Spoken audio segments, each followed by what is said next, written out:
大家好，我係6D 班嘅梁心瑩。今日我會同大家分享點樣用 iPad 登入 Google Classroom。登入前請先到 App Store 或者 Google Play 下載 Google Classroom。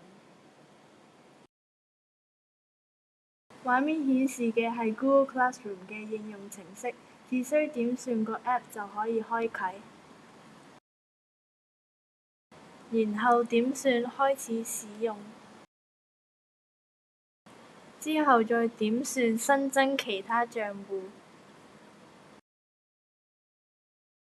再輸入電郵地址 s6位數字@truoi.edu.hk， 之後再輸入密碼，密碼亦都可以喺家課冊嘅第58頁揾到。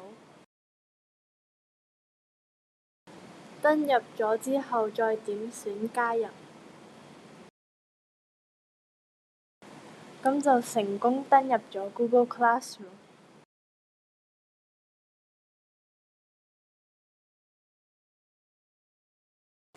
依家再同大家分享點樣登出 Google Classroom。首先點選右上角圓形圖案，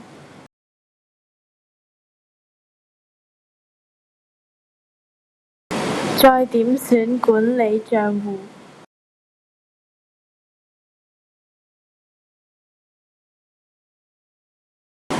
然後再點選從這部裝置移除，